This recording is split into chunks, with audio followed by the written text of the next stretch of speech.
दोस्तों बहुत ही बड़ी खुशखबरी आज मैं आपके लिए लेकर आया हूं। अब आपको जितने भी पुराने रिफंड हैं जो आपके रुके हुए थे वो सारे मिलने वाले हैं। साथ में जितनी भी आपकी आईटीआर इनवैलिड हो गई किसी भी वजह से वो सब अब वैलिड होंगी। आज की वीडियो इसी के ऊपर है। सरकार ने 28 जुलाई को बहुत जबरदस्त सर्कुलर निकाला है और इससे लाखों लोगों को फायदा होने वाला है। सरकार को धीरे समझ में आता है पर कोई बात नहीं, जब फायदा हो हमेशा उसको अप्रिशिएट करना चाहिए। सरकार के अच्छे कदम को मैं हमेशा अप्रिशिएट करता हूं और जो गलत करती है उसको बताता भी हूँ कैसे सुधारा जाए। क्रिटिसाइज नहीं करना चाहिए हमेशा, दो गलती किसी से भी आती है। जब गलती हो जाए तो जरूरी ये है कि इसको सुधारा कैसे जाए। गलती पे कभी भी दूसरे आदमी को भी हावी नहीं होना चाहिए, चाहे ऑफिस में कोई काम कर रहा हो, चाहे कहीं पे भी कोई इश्यू हो, किसी गलती पे आपको कभी गलती नहीं करनी चाहिए। ये मेरा सबसे रिक्वेस्ट है। चलिए स्टार्ट करता हूँ।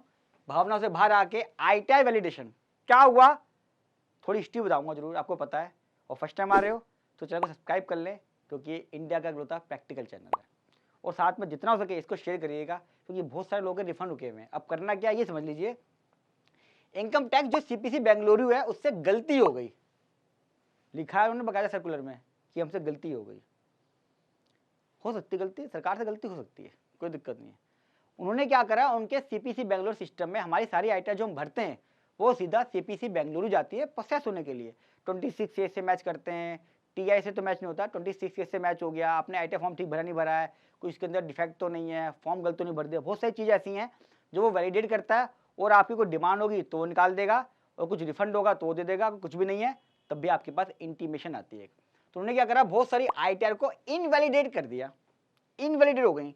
उसमें बहुत सारी ओरिजिनल आईटीआर थी, बहुत सारी रिवाइज थी, बिलेटेड भी थी और आईटीआर यू भी थी।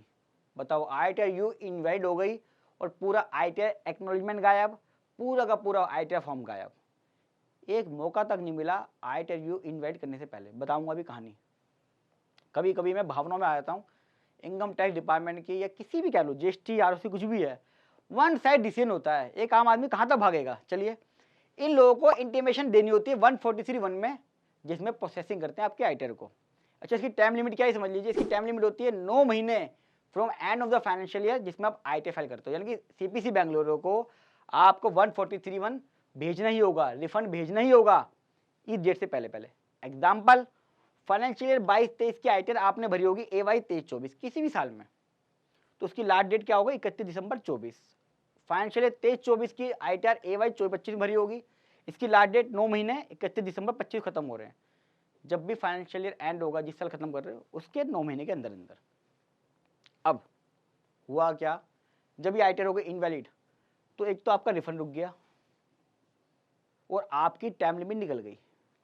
भाई प्रोसेस लेट करी, रिटर्न हो गई इनवैलिड, मुझे पता चल नहीं पाया। अब आईटीआर ड्यू में तो रिफंड मिलेगा नहीं क्योंकि सरकार से इसमें टैक्स मांगती है। सरकार का हक है कि वो टैक्स मांगे, रिफंड ना दे आपसे।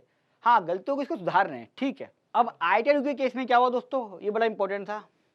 मैंने एक आईटीआर ड्यू भरी इससे लास्ट ईयर की, 25% का टैक्स जमा होना था उसके अंदर।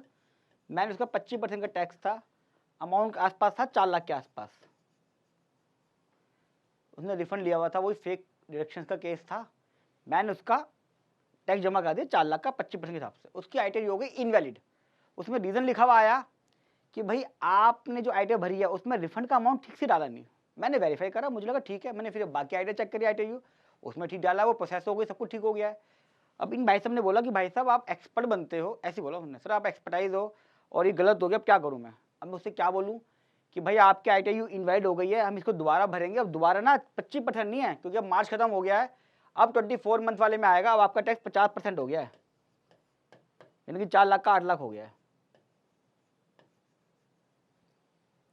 सोचो मैं तो किस मुंह से बोलूंगा ये बात। पूरी पूरी गलती इनकी, सीपीसी बेंगलुरु वालों की। और ये ऐसे परेशान हुआ।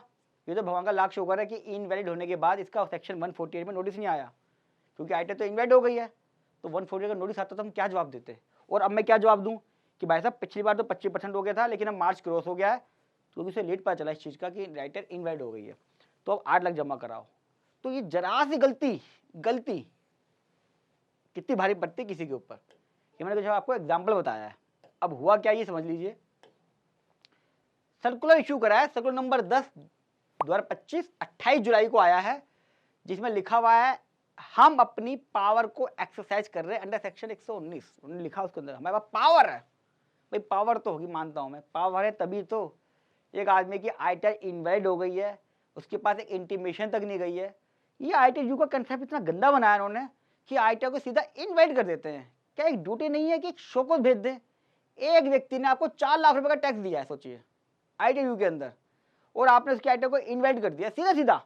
ना उसके पास शोकोज आया, ना डिफेक्टिव का नोटिस आया। ITRU में कुछ कर ही नहीं रहे हैं ये। कम से कम एक बार शोकोज तो आना चाहिए था इस केस में। प्लीज जितना हो सके इसको शेयर करिए। मैं चाहूंगा ITRU के केस जो इनवाइट कर रहे हैं, जहाँ पे ITR एक्नॉलेजमेंट फॉर्म तो गायब हो रहे हैं, बहुत गलत है।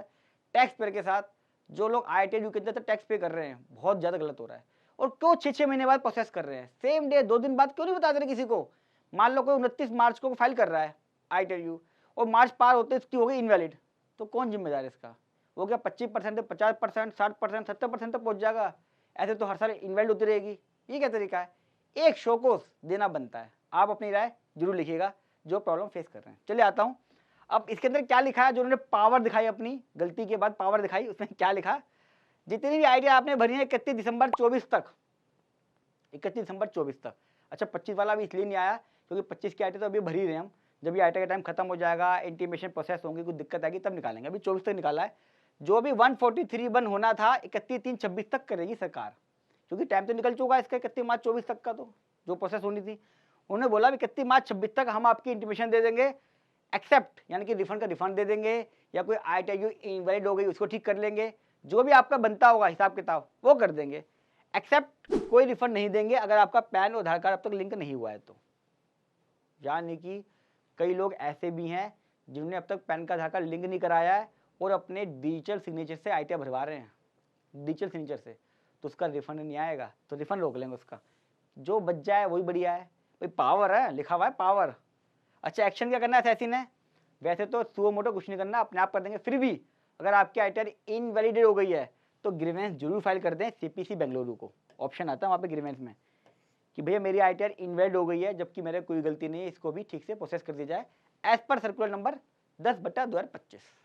दोस्तों वीडियो कैसी लगी कमेंट बॉक्स में जरूर बताइएगा। अच्छे तो लाइक कीजिएगा, और दोस्तों कोई क्वेरी है वो पूछ लीजिएगा इस सर्कुलर से जुड़ी हुई, या कोई टॉपिक भी चाहते वीडियो बनाऊँ वो भी लिख दीजिएगा।